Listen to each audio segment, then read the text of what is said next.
Hai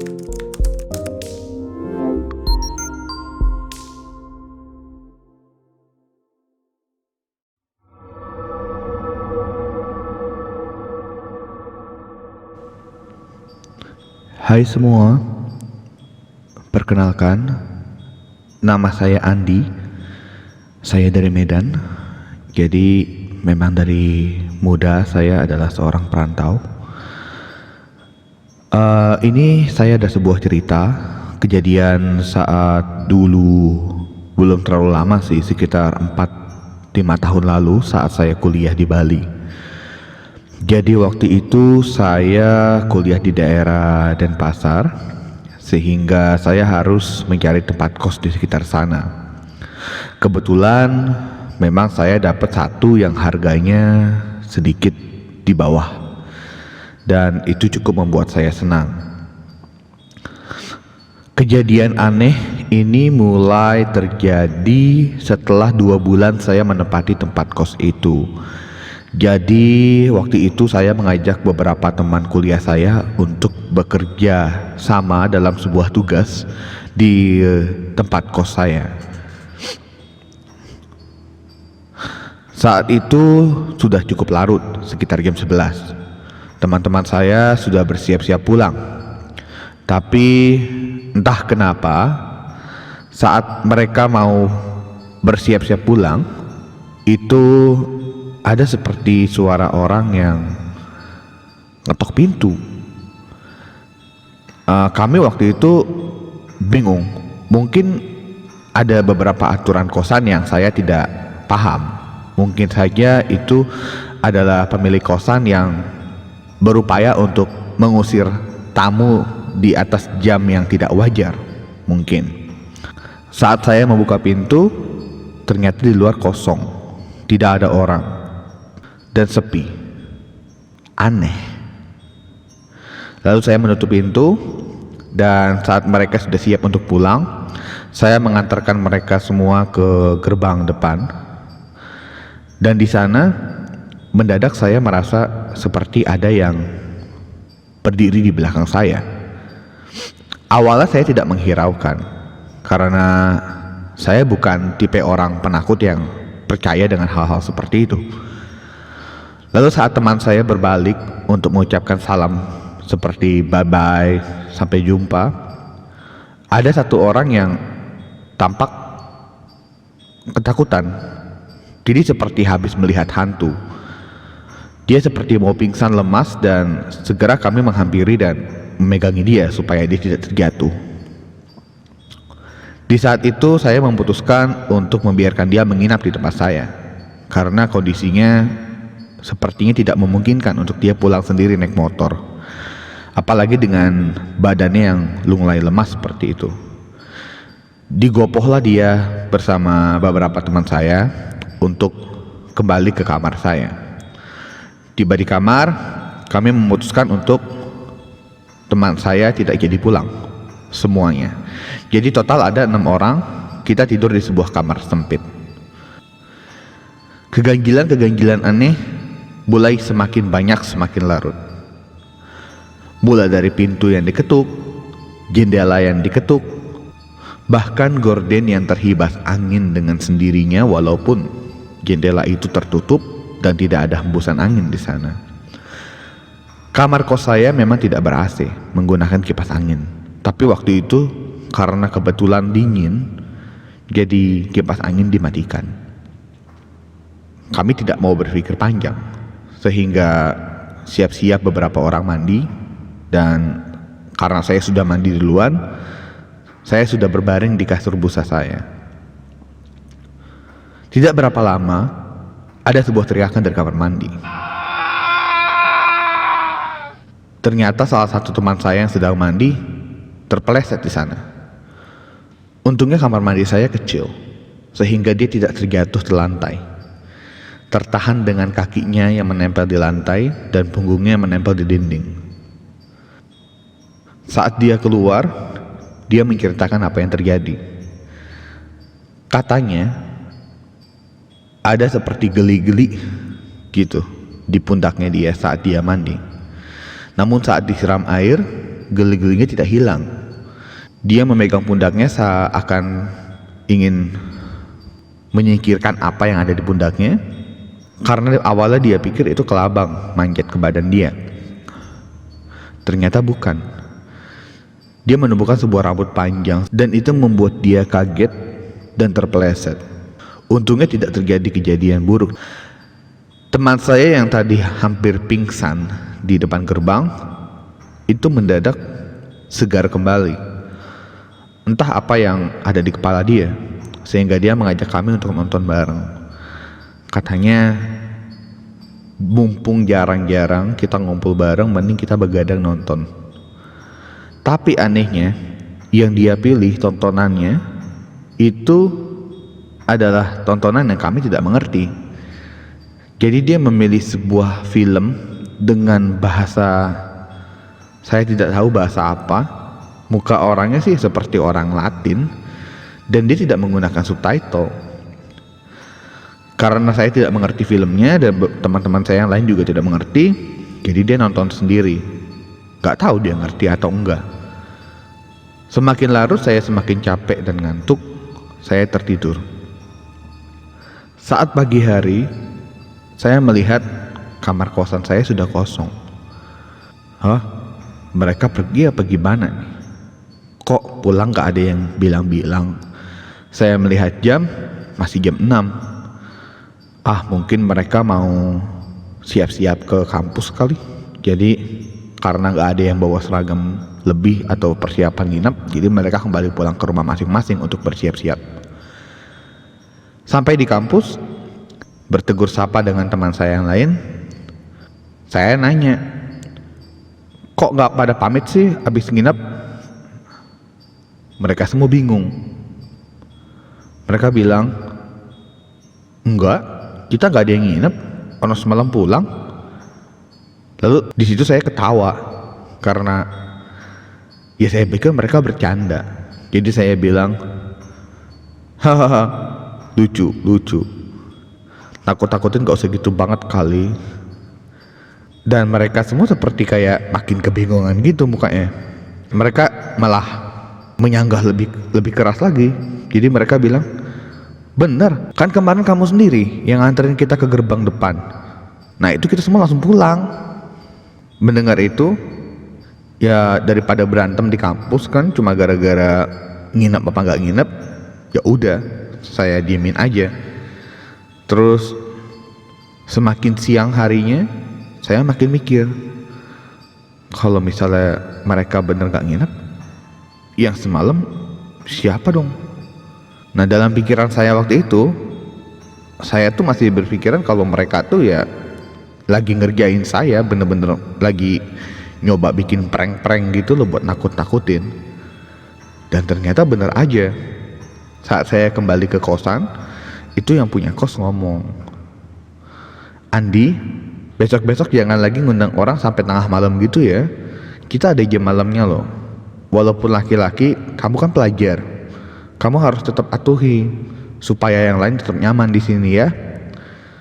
Oh, mereka semalam pulang jam berapa, Bu? Saya tanya ke ibu kos. Ibu kos jawab, kau tahu mungkin ada kali jam 12:30. Kamu juga kalau udah malam itu harus langsung balik kamar. Ngapain kamu nunggu di depan pagar seperti orang olok-olok pong gitu? Jadi ibu kos ini bilang saya tuh diem di pagar lama sendirian. Katanya sejak saat itu saya nggak berani lagi untuk ngundang orang sampai malam. Ya ngikutin aturan kos yang ada aja. Dan sejak saat itu juga semakin banyak kejadian-kejadian aneh yang di luar nalar saya lah. Misalnya aja seperti suara ketukan pintu, hembusan angin dari jendela yang tertutup, itu tuh masih sering ada. Tapi ya karena saya bukan orang yang sensitif dengan hal begituan, ya udah cuekin aja. Terus saya bayar kos tinggal di situ.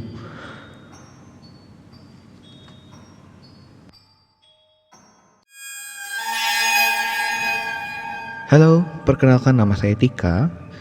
Jadi ini adalah sebuah cerita saat pertama kali saya jauh dari rumah, jauh dari keluarga, di mana saya harus menetap di sebuah boarding house karena kuliah. Jujur, ini adalah pengalaman pertama saya untuk tinggal di sebuah rumah kos atau boarding house. Waktu itu saya ingat betul, saya sangat gugup, sangat takut tentunya, dan agak ragu. Karena pertama saya itu termasuk anak mama yang ya bisa dibilang hampir gak pernah jauh dari keluarga. Dan sekarang saya harus merantau tinggal sendiri di sebuah rumah kos di tempat yang saya tidak kenal. Kebetulan tempat kos yang dipilihkan oleh orang tua saya ini cukup bagus ya, seperti elit gitu. Jadi terdiri dari 2 gedung, satu gedung isinya 10 kamar, dan itu ada lorong A dan lorong B. Jadi itu ada gedung A dan gedung B, di mana itu ketemu di tengah daerah selatan. Jadi nanti dia ada tangga di tengah situ. Jadi tengah itu lebih ke seperti ruang tamu, ruang berkumpul, ada dapur, ada hall. Jadi gedung itu dua-duanya ada 2 lantai. Satu lantai itu isinya 5 kamar. Saya kebetulan ada di gedung B dan itu di paling ujung. Jadi ya paling jauh dari tangga. Saya nggak tahu kenapa saya ditaruh di paling ujung, karena saya sendiri request ke yang punya itu untuk ditaruh di dekat tangga supaya kalau ada apa-apa saya kaburnya gampang.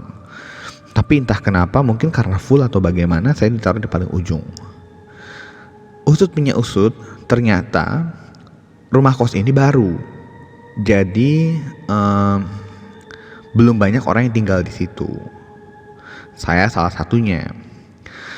Pertama kali tiba, orang tua saya nganterin saya, itu mama saya kayak gak nyaman gitu.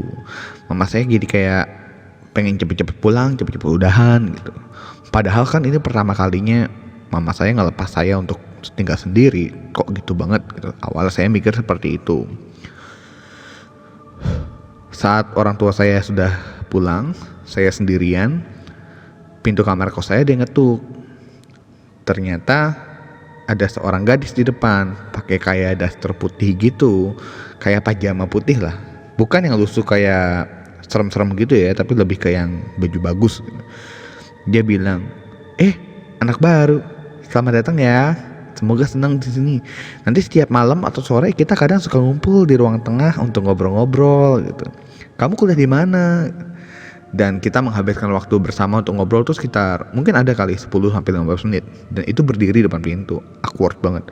Saya gak berani ngasih dia masuk karena 1, saya gak kenal, 2, ya jaga-jagalah. Terus setelah itu malam tiba, ini yang sudah mulai semakin menantang buat saya. Jadi saat malam itu saya ngedengar ada ya orang lari-larian gitulah di lorong, kayak langkah kaki tuh banyak. Ada yang langkah kaki cepet, ada yang langkah kaki jalan gitu. Lah saya pikir mah ya bodo amat lah gitu kan. Terus saya tidur, kebangun gara-gara ada suara orang lari-larian. Larinya tuh kayak lari panik gitu loh, bukan kayak lari yang ngejar apa gitu, tapi kayak lari panik gitu kan, kedengeran langkah kaki. Dan itu nggak cuma satu, itu banyak langkah kakinya. Saya lihat handphone, lihat jam, dan itu masih jam 2 malam. Pikir saya, ngapain ya orang lari-larian tengah malam? Saya buka pintu, suara langkah kakinya hilang. Jadi pas banget pas buka pintu, pas hilang. Terus saya ngintipin kepala keluar, kosong. Yang ada cuma ya lahan kosong pepohonan di sebelah kiri. Terus di kanan itu ya lorong kosong, lampunya nyala kedap-kedip gitu doang udah. Ya udah, saya balik ke kamar, balik tidur, gak mau mikir panjang. Terus gak berapa lama setelah saya melewati beberapa minggu di sana, udah mulai nyaman. Dan itu juga banyak rame ya anak-anak di situ. Waktu itu sekitar maghrib mungkin ya, jam 6 sore. Saya keluar kamar, rencana saya mau beli makan malam. Saya lihat ada lampu-lampu kamar kosan itu nyala semua. Pikir saya, tumben banget.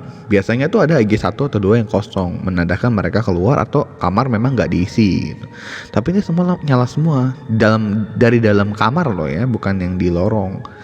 Dan itu saya mikir, kok tumben pada di kamar semua, pikir saya. Jadi saya tetap keluar. Saat selesai beli makanan, lampu yang tadinya nyala semua sekarang mulai belang-belang lagi. Jadi ada yang mati, ada yang hidup, menandakan yang mati itu biasa keluar atau enggak kosong, yang hidup itu ya ada orangnya gitu. Kebetulan kamar sebelah saya itu lampunya nyala.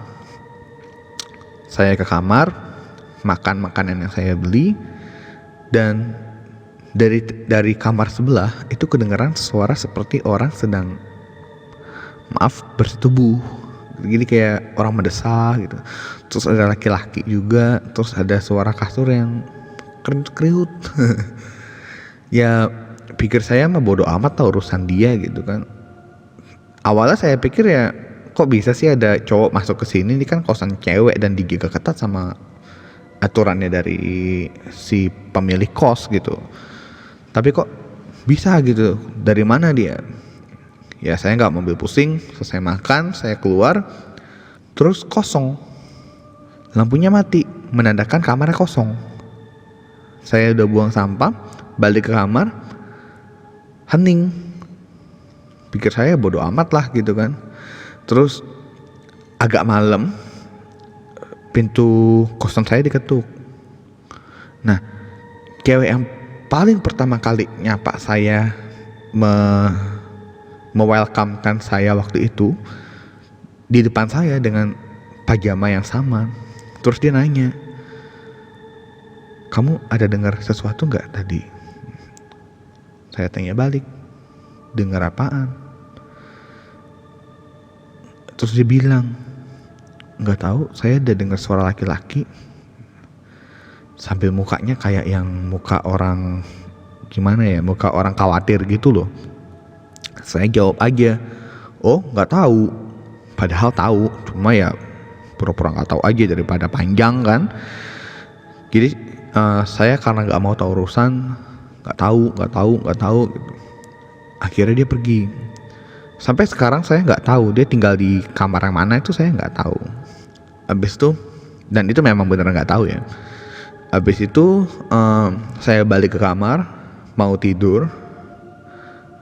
Pas udah jam 9 atau jam 10 saya lagi nonton, tiba-tiba ada suara orang di luar teriak-teriak. Saya buka pintu, dan kelihatan tuh orang tuh ada yang buka pintu juga. Dari gedung sebelah itu ada sekitar 4 orang nengok dari pintu.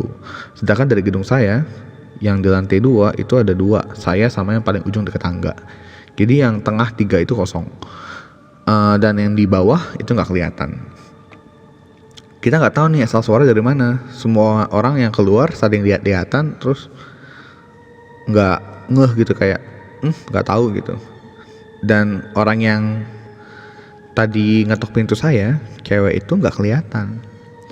Mungkin dia di lantai bawah kali ya, makanya bisa nggak denger kamar sebelah saya, pikir saya.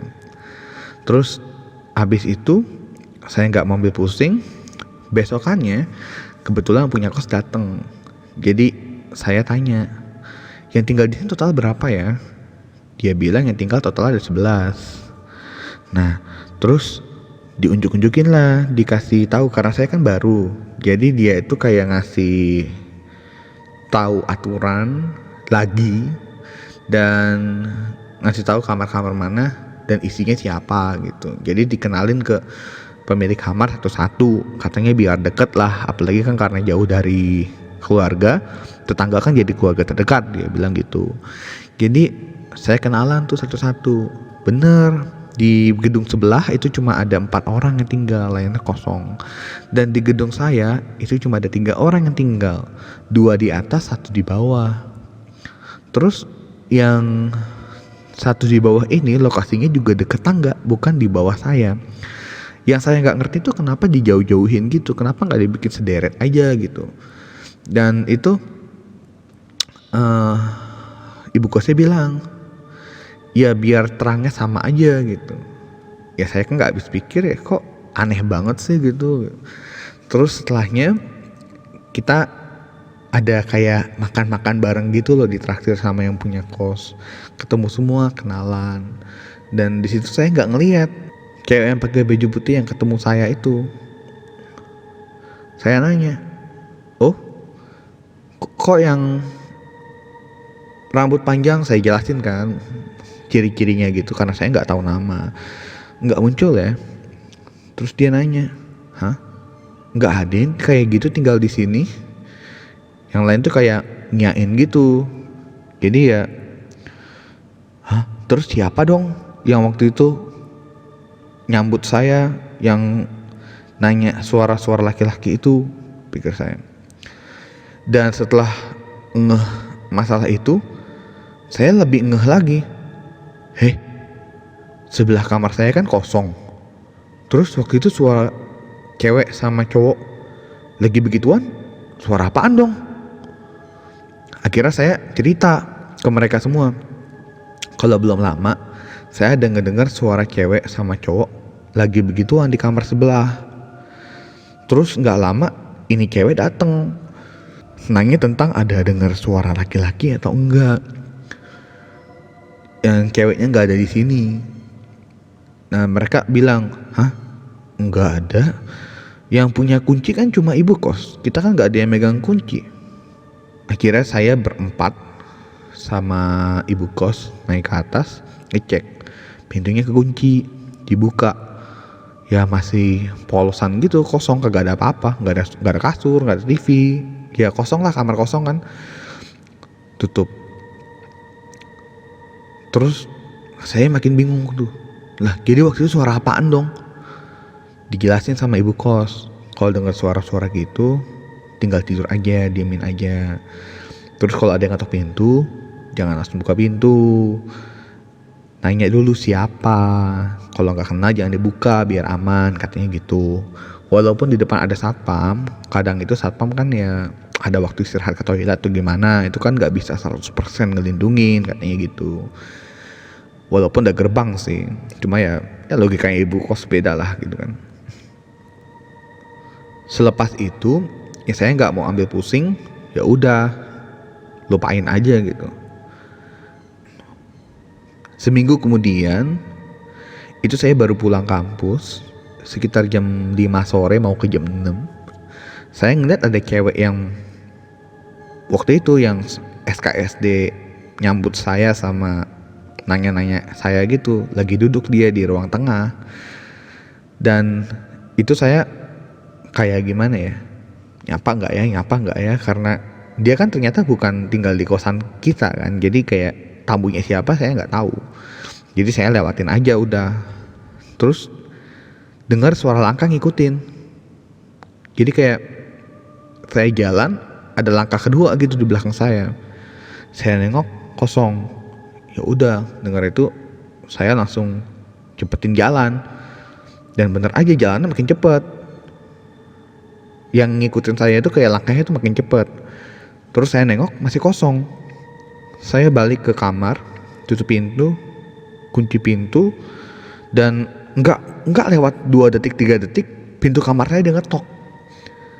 Saya tanya, siapa? Nggak dijawab, cuma diketok doang. Terus ya udah itu ngetok lama banget ngetoknya. Saya sampai takut kan, makin panik. Saya telepon orang tua saya, nggak mau di sini lagi, mau pulang, jemput gitu. Orang tua saya bingung. Akhirnya malam sekitar jam 9 saya dijemput. Saya minta pulang, walaupun besoknya hari kuliah. Saya minta pulang. Akhirnya saya pulang ke rumah orang tua. Terus saya ceritain tuh semua kejadian-kejadiannya. Ada cewek aneh yang nggak tinggal di situ tapi ada di situ. Ya pokoknya anehnya itu yang di luar nalar gitu. Dan sejak saat itu orang tua saya memutuskan oh ya udah deh kalau gitu kita pindah cari kamar kos yang lain. Jadi ya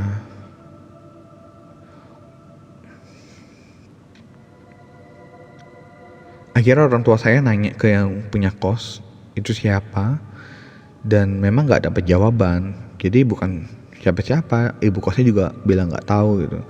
Sejak saat itu kami memutuskan untuk pindah tempat kos. Jadi kita nyari tempat kos yang lain yang kemungkinan lebih bagus. eh, dan ya udah, semoga sih.